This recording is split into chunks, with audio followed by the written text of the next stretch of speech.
Master of Education degree from Alabama State University. She has taught at Cobb High School, where she became the senior high English instructor of many of the class members of 1967. She began teaching at Anniston High School in 1970, where she is presently a senior high English instructor and is also presently an adjunct English instructor at Jacksonville State University. She is also known as one of the hardest teachers you could ever want to have. She has learned many poems that we thought we would never have learned by graduation time. You still remember it? Still remember it. She has corrected our grammar, given us these essays to write, and has also threatened to make us repeat her 12th grade English class. All of these things has made her become one of the most admired and unforgettable teachers that we will ever have known. She has been voted for 3 consecutive years as Teacher of the Year at Anniston High School and was selected as the Secondary Teacher of the Year of 1987 for the Anniston school system. She is the wife of the late Curtis Woods, the mother of 3 children, and the grandmother of 4. Ladies and gentlemen, may I present to you Mrs. Nelly Rose Lewis.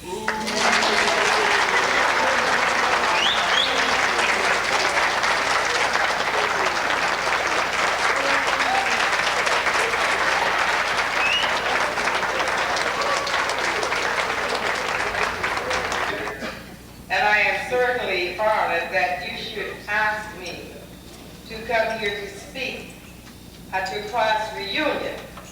This is an honor. Along the way, while the time was going by for coming, the first message I got yesterday from Mrs. Phillips, she made it our business to come over to my house to bring the program. And so she said, well, I brought you the program. And they asked that you speak 15 minutes. I said, certainly I will. I said, I'll certainly comply there. I said, because I know I'll go on and on and on. And remind me if I do that. And then that, as if that wasn't enough, this evening I got a phone call. Hello, Mrs. Lewis. I said, hello, how are you? I knew right away that was Mosley. I heard you were going to speak tonight, and I said, yes. He said, well, I'm not coming because I don't want to hear all that stuff you know.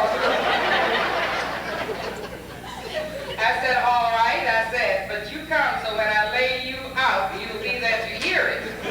Then he said, you want me to come and get you. And so he did. He came for me, but after a while I began to think, maybe this is a good way so that he won't hear me. Maybe he's going on to the affair. When he got here, he told everybody he was waiting on me. So therefore, I did not feel lost at all. I knew that we were again back in the saddle as usual. Many things have taken place since last we met as an instructor and as a class. I know that your theme says, striving today for a better tomorrow. And little do we know, or little have we thought, and I'm sure you have, because you're at that stage, you are at the height and peak of directing America. What you do with your children makes all the difference in the world. I guess children will always be on my mind. And as I look at each of your faces, and I have taught some of your children, I started to say some of your children's children, but I haven't yet. I was just telling my table mates that I saw a fella at Pick Check, and he says to me, he says, oh, Mrs. Lewis, he says, it's so good to see us, it's so good to see you. And there was a man standing up there with him, about 75 years old. And he told this man, he said, she was my teacher. He said, no, she was not your teacher. I said, yes, I taught him. And so the man said, looked at me, he said, you might have taught me. I said, perhaps I did.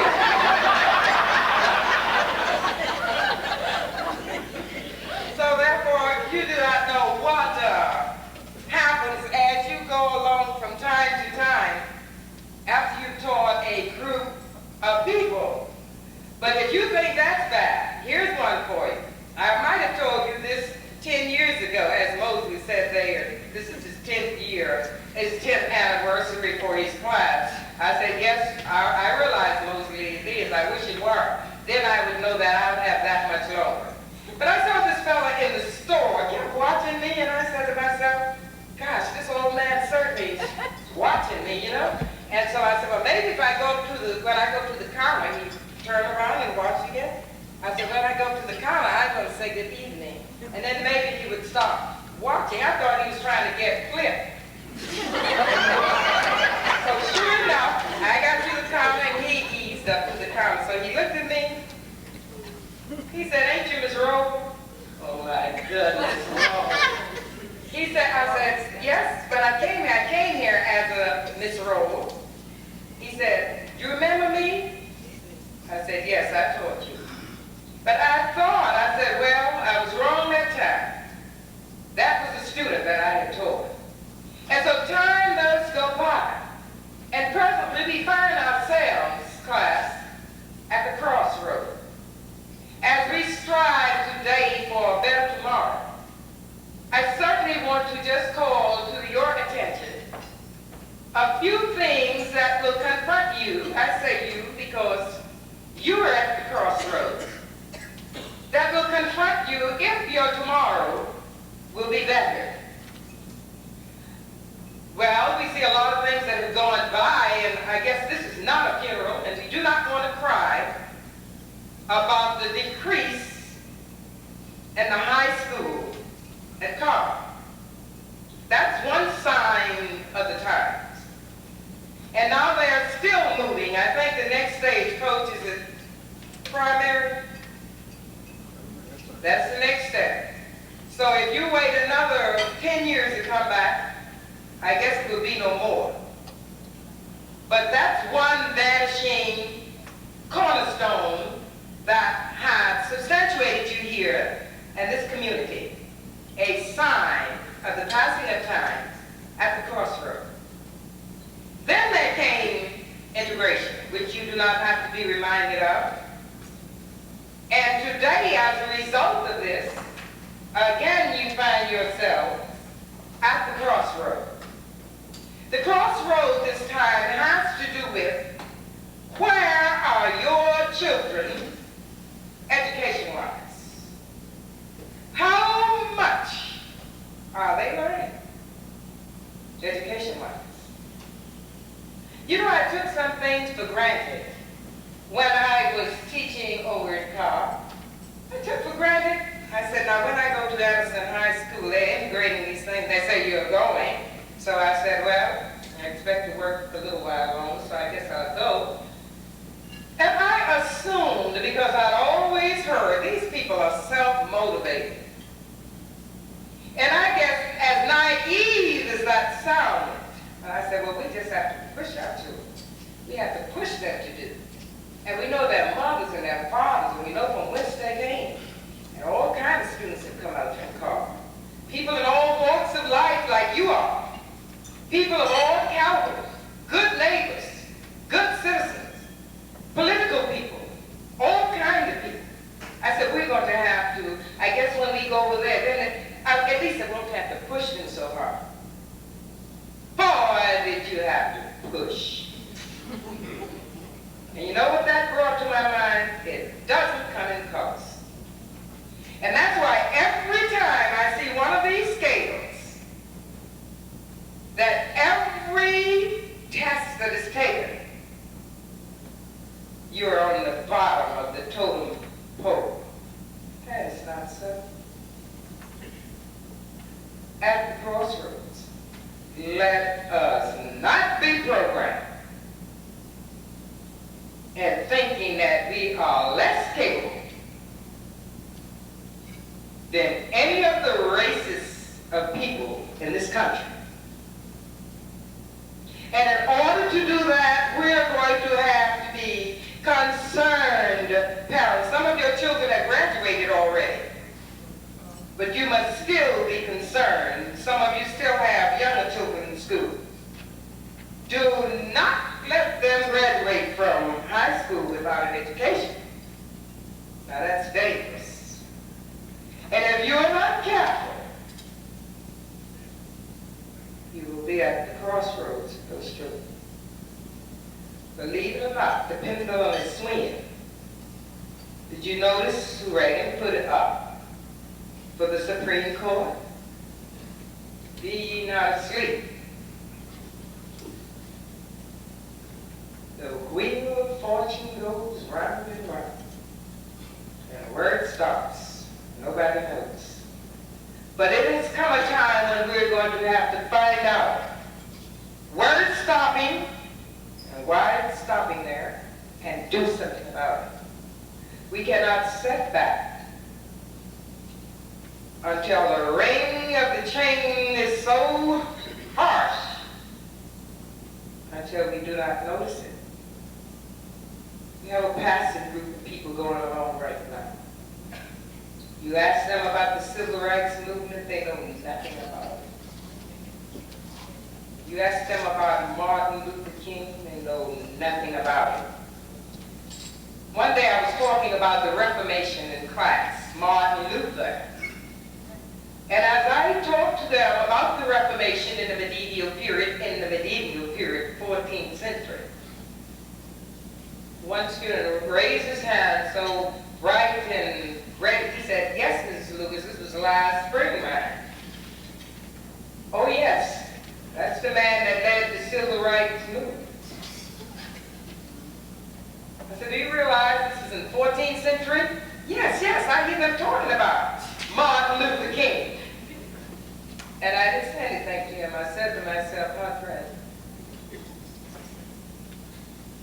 we are going to have to get up and go. There's no destruction like the sudden reconstruction. With all of the education that we have, with all of the opportunities that we've had, you notice me slowly falling back. If the leaders had not stolen a pencil, they stole a pen. The job, the wheel of fortune turns back. Now you talking about back to Kunti Kinte. We will be back to Kunti Kinte. And let us not forget that. As Moses said, I want to hear all that stuff. No, said to myself, well, I'm going to make sure I'm talking the right stuff. And I know that you're aware of this, but you must get up and be active and do something about it. Not that you're not doing anything about it, but do something about it. And then I'm concerned again about something else. I'm not going to step there, Dorothy, after full 15 minutes. Just raise your hand if it's full 15 minutes. But I'm thinking about something else. I'm thinking about what position do we find ourselves in? It knows no race, it knows no color, it knows no religion, it knows no age, seemingly. What are we as human beings are going to do with the horrible threat of AIDS? We are near a panicking state.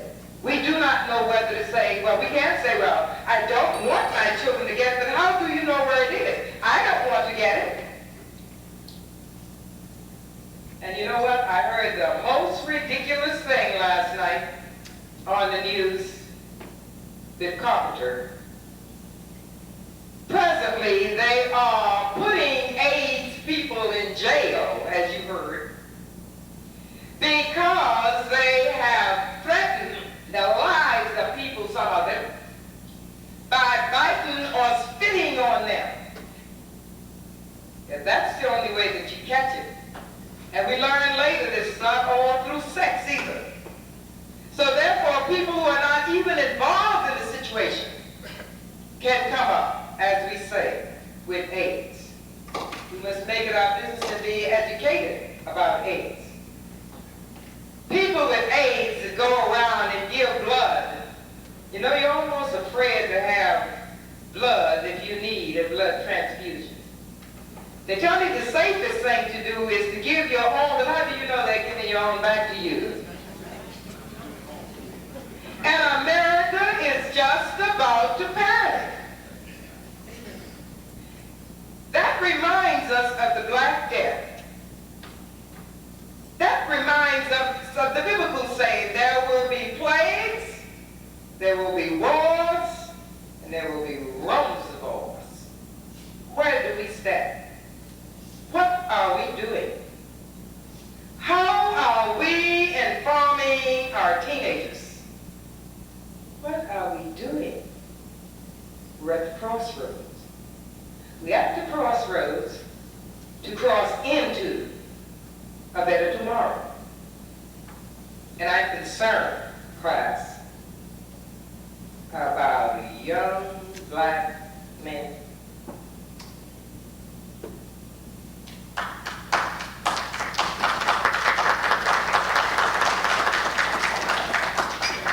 What are we doing?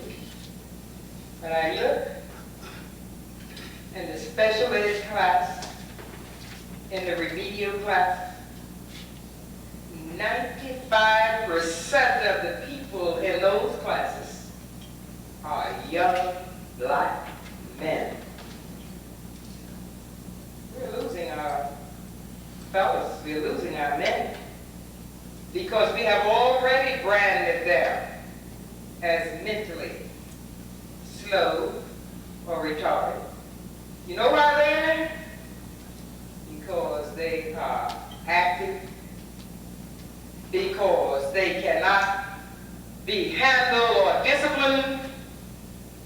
Not that you can't discipline them now, because they are capable of being disciplined. But the minute they cause one problem, go in a class, and they are branded. It's up to every gentleman in this room. Make certain not only your child, but the children of your friends, if your friend is not there to help, please preserve those people. They go about around in the 4th and 5th grade. That's when they go in there. And once you're in there, now you cannot tell me all of the retarded people are young black males. That doesn't even make good sense. And then the other 4% of the people in that class are black young ladies. And 1% would probably be white. Something is wrong somewhere. We're at the crossroads. And we need to stop and think and take note. And I know you're voting, but encourage your neighbors to vote. Put the right people in office for America, not only for blacks, for America. These people will run the country. But how will they run it? It's up to those people who are voting. Don't say it's too rainy. Vote. Get those out of office. You see that box, as I told you before, that Reagan is putting in there? He's about to go out. I don't know what Reagan's problem is. He can't remember anything about the Iranian situation. If he's senile, he needs to get out. I don't care what they ask him, he can't remember. The Great Society, as formed by Johnson, has been destroyed by Reagan. And then he had the nerve when they asked again if he had been involved and knew about the situation to pretend he was in the Western movies, talking about he didn't see any smoking guns. Can we? But we must awake. We must stay awake. You are the people by your age level that's to bring this generation from where they the crossroads and make certain that he continues to progress. The wheel of fortune is turning backwards. And you do not only notice that, look around you on your jobs. What started out as chocolate has turned to be white. We're not saying down with the other race. We're not saying that. But do not lose grounds of where you are. Now that would be a tragic day. Many of you have some jobs that your parents didn't have. But if you keep fooling around, your sons won't have it either. So my advice to you while I'm up here, just 15 minutes, is to remind you that in striving today and watching today, be forever alert. Don't let anything pass you by. It would be just like the man said about an elephant. He asked this man, the circus has come to town. Here is this huge elephant, tied with a string about as long as my finger, and on a stake about as half as long as my hand. And the man asked the animal keeper, he said, do you think that elephant's going to stay there with that small string? He said, uh-huh. He said, well, why? I heard this one night about 2 o'clock in the morning. I hang around at night working, sleeping, waking up, and working. And so I get everything that comes on TV. And so he said, yes, he'll stay there. He said, because he was brought here in chains. He said, and the chains are removed, but he still thinks he's chained. And that's all that statement said. And I sat there and I thought, and I thought. I said, uh-huh. Some are black people in slavery. And he is not kidding. Many people feel like they are still chained. And the only way not to be chained, whatever crosses your path, not jump up and fight like beasts of the wild. Speak. You are in the situation. You can't wait to get a force to come around and speak for you. I don't wait on that. I do not wait on that. I have to be in the situation. And I will speak because the next day I'm going to still be in the situation. We have to remember that the chains are not there. I was looking at this about people, human beings, and how they are, how they change. And I think, as I've said before, you look well. Drug has taken the youth from many of the people who graduated from high school since you did. And it has aged them. I saw a young man the other day as I was late going to this class. And I heard the person holler, just put $1 in my pocketbook. I saw it on my dresser, and I stuck it in my pocketbook on the way out. And when I heard this desperate hollering on 15th Street, I looked through the rearview mirror, and I could see the person waving me down. And I said to myself, that's an old man. I'm always thinking somebody's old. But you needn't worry about me. I did 2 stupid things today. One of them, when I went to get into this dress, it looked like a puzzle, and I couldn't figure it out.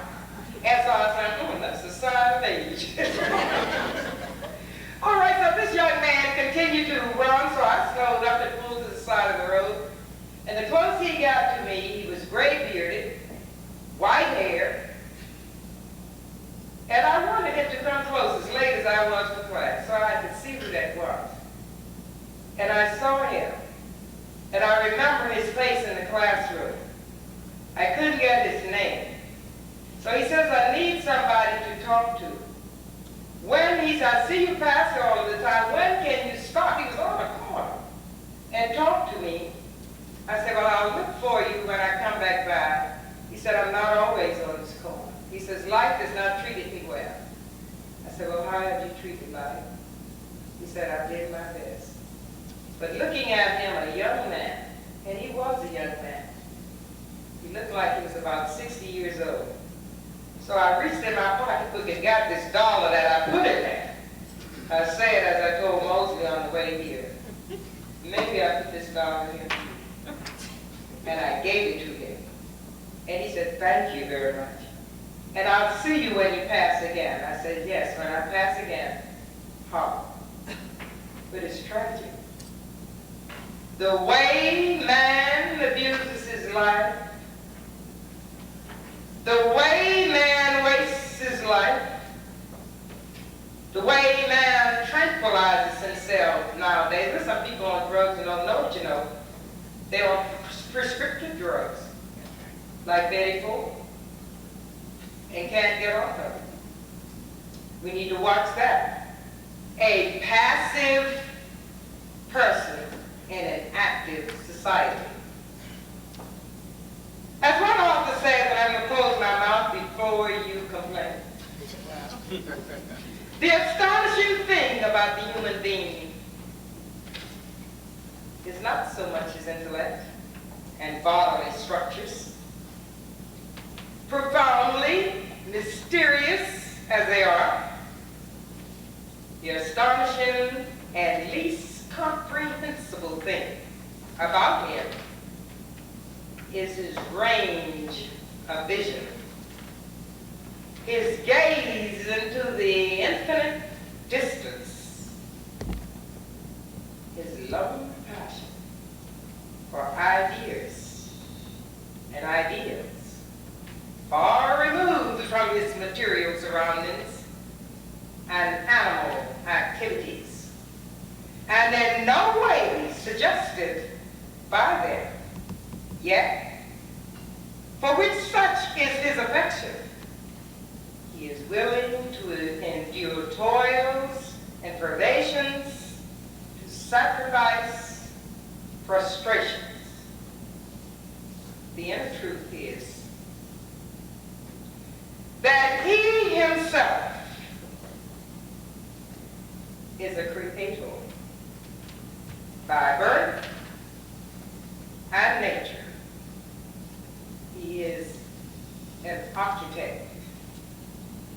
He is an artist. He is a fashioner of worlds. If this be madness, and if the universe be the machine some think it, a very ecstasy of madness, it must manifestly, and it surely is, nonetheless, conspicuous of the lunacy, and which consists the romance of life. It is in these thoughts that our destiny lies. Do not fail, humanity. You are not failing, humanity. You're doing good. But push your children to do good. Thank you.